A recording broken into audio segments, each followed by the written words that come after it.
आपने 7.4 वाली exercise complete कर ली है, जिसमें आपने पूर्ण वर्ग विधि और कुछ 6 नए सूत्र बताए थे, उनका प्रयोग किया। अब जो 5वीं एक्सरसाइज है आपके पास, वो आंशिक भिन्न से संबंधित है।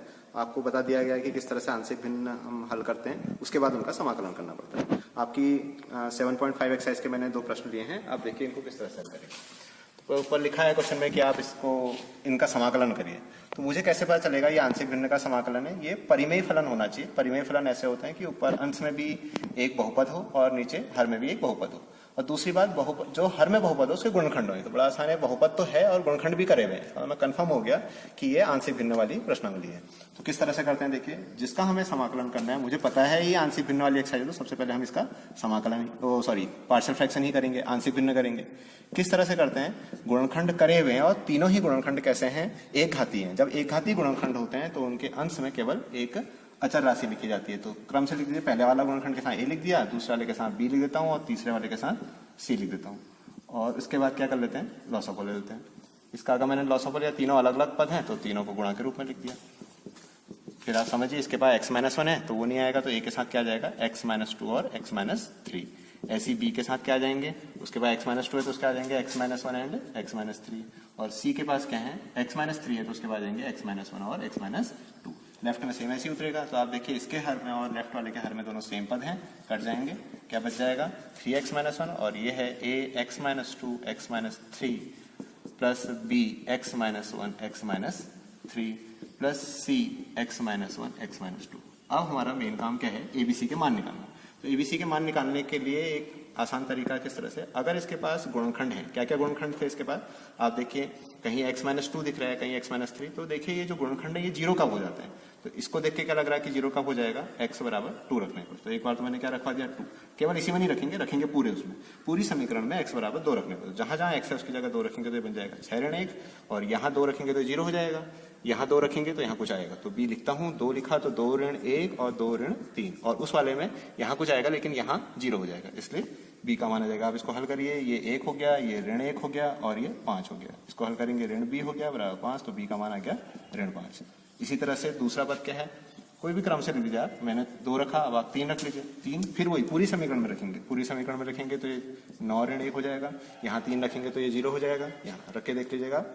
ऐसे यहाँ 3 रखेंगे तो यहाँ कुछ आएगा लेकिन यहाँ 0 बन जाएगा, 0 से गुणा करके 0 हो जाएगा, तो सी वाला आ जाएगा। 3 रखेंगे तो 3 ऋण 1 और 3 ऋण 2। आप हल करेंगे, 3 ऋण 1 2 और 3 ऋण 2 1, और ये सी है। इक्वल यहाँ कितना है आपके पास? 8 आ गया। 2c इक्वल टू 8, तो सी की वैल्यू क्या आ गई? 4 आ गई। ऐसी कोई और गुणनखंड भी है? हाँ, एक और है।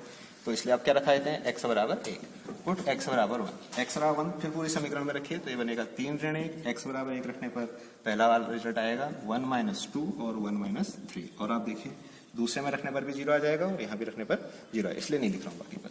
तो ये बन जाएगा -1, और इस वाले में ये -2 और ये 1 और यहाँ 2a इक्वल टू 2, तो a इक्वल टू क्या बन गया? 1। तो आप देखिए, एबीसी तीनों के मान आ गए। तो आपने जिसका अब ये तो केवल मैंने इसका आंशिक भिन्न कराया, मैंने इसका करना क्या है? एक्चुअल में समाकलन करना है। तो अब समाकलन जब करना है तो समाकलन का चिन्ह बनाना पड़ेगा मुझे इसके आगे से। तो मैं यहीं पर बनाता हूँ, नीचे लास्ट में देख लीजिए इसको। तो अब इसी को मैं समाकलन के रूप में लिखता हूँ। तो 3x ऋण 1 बटे x ऋण 1 x ऋण 2 x ऋण 3 था, का समाकलन करना था। तो पहला पद क्या था? a का मान कितना आ गया आपका? a का मान आप देखिए 1 बटे x ऋण 1 का समाकलन। फिर अगला बात b का मान कितना है? ऋण 5, तो ऋण 5 मैं बाहर लिख देता हूँ, और उसके साथ x-2 है। और तीसरा क्या है? c के साथ क्या आया है? 4 आया है, 4 बट्टे x ऋण 3। 4 कांस्टेंट टर्म है, बाहर लिखना चाहें समाकलन के, बाहर लिखेंगे। अब सब आसान से देखिए, 1 इसको x सोच सकते हैं। आपको बताया था x जिसको मैं सोचता हूँ तो वो क्या होना चाहिए? एक घाती पद होना चाहिए। अगर है तो आप सीधे 1/x सोच के इसका इंटीग्रेशन कर दीजिए। 1/x का इंटीग्रेशन log x, ऐसे इसमें log ऑफ x-2, ऐसे इसमें 4 constant term log of x-3 plus constant. पूरा इंटीग्रेशन हो गया तो लास्ट में कांस्टेंट टर्म लगाएंगे। तो मेन चीज क्या है? आप ये आंशिक भिन्न करेंगे, इस तरह से आपका ये प्रश्न हल हो जाएगा। अब देखिए, इसी तरह से हमें दूसरा प्रश्न लिया हुआ है 2x, 5वां प्रश्न है आपकी किताब का, 2x/x² + 3x + 2। अब ये आंशिक भिन्न का है, फिर से क्यों है? क्योंकि अंश में भी एक घाती पद है और नीचे द्विघाती पद है। जब अंश और हर दोनों जगह बहुपद होते हैं, दैट मीन्स परिमेय फलन होते हैं, तो ऐसे प्रश्न आपके आंशिक भिन्न से हल होते हैं। लेकिन दूसरी बात क्या बताई गई होती है आपको? कि जो हर में लिखा हुआ है बहुपद, उसके गुणनखंड होने चाहिए। इसके गुणनखंड तो है ही नहीं, तो पहले आप देख लीजिए क्या इसके गुणनखंड बनते हैं। अगर गुणनखंड बन गए अच्छी बात है, नहीं बनेंगे तो हमें जो 7.4 वाली एक्सरसाइज थी उसका प्रयोग करना पड़ेगा। तो पहले देख लेते हैं क्या इसके गुणनखंड बनेंगे।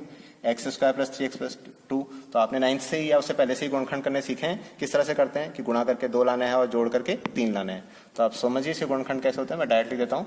आप देखिए मैंने 2x और x लिखा, जोड़ के देखिए 3x आ रहा है और गुणा करूंगा कितना बन जाएगा 2x आ रहा है। ठीक आ रहा है। तो इसमें शुरू में 2 में x कॉमन आ गया, x प्लस 2 बन गया, इन दोनों में 1 कॉमन ले लीजिए, ये x प्लस 2 बन गया। तो फैक्टर आ गया, एक x प्लस 1 और दूसरा आ गया x प्लस 2। हो गया ना गुणनखंड। अगर गुणनखंड हो गए हैं तो ये आंशिक भिन्न से हो जाएगा। तो आपका जो इसका हमने समाकलन करना है वो फलन जो जैसा दिया था उसको हमने क्या लिख दिया, इस तरह से लिख दिया। अभी फिर अब हो गए हैं टुकड़े, तो ये दोनों ही आपके कैसे हैं, एक घातीय गुणनखंड है, एक घातीय पद है, तो उनके ऊपर एक अचर राशि लिखी जाती है। तो पहले के साथ a लिख दिया, दूसरे के साथ b लिख दिया। फिर उसको हल करने के लिए लॉस ऑफ ले लीजिए। तो दोनों अलग अलग पद हैं तो दोनों को लिखिए, x plus 1 x plus 2। a के साथ पहले से x प्लस 1 है तो a के साथ क्या बच जाएगा x प्लस 2 और b के साथ क्या बच जाएगा x प्लस 1। और यहाँ कितना है 2x upon x plus 1 x plus 2। आप देखिए दोनों पक्षों के हर बिल्कुल समान है इसलिए कट करा दिए। लेफ्ट में 2x बच गया और राइट में a x प्लस 2 और b के साथ x प्लस 1। फिर वही a और b के मान निकालने के लिए ये जीरो कब होगा देखिए, जब x का मान कितना रखा जाएगा -2। तो एक बार पुट x बराबर -2, यही नहीं पूरी समीकरण में रखेंगे। -2 रखेंगे तो ऋण 4 बन जाएगा, -2 रखने में 0 हो जाएगा। यहाँ रखेंगे तो b है -2 धन 1, ये ऋण 1 हो गया तो ऋण b बन गया, ये ऋण 4 दोनों तरफ ऋण है, गायब हो गया। सोचिए b बराबर 4। ऐसे ही किसका मान निकाल लेते हैं दूसरा, इसका तो यूज हो गया। इसका गुणनखंड x धन 1 है, ये 0 कब होगा जब x का मान ऋण 1। तो यहीं पर रख देता हूँ पुट x बराबर ऋण 1। x बराबर ऋण 1 रखवाऊंगा पूरी समीकरण में तो ये ऋण 2 बन जाएगा क्योंकि x की जगह ऋण 1 रखना है। यहाँ रखेंगे ऋण 1 धन 2 और यहाँ रिजल्ट 0 हो जाएगा इसलिए लिखा नहीं फिर से। और ये a बन गया तो a बराबर ऋण 2 b बराबर 4 आ गया। तो जिसका हमें समाकलन करना था, किसका करना था 2x upon x plus 1 x plus 2 का।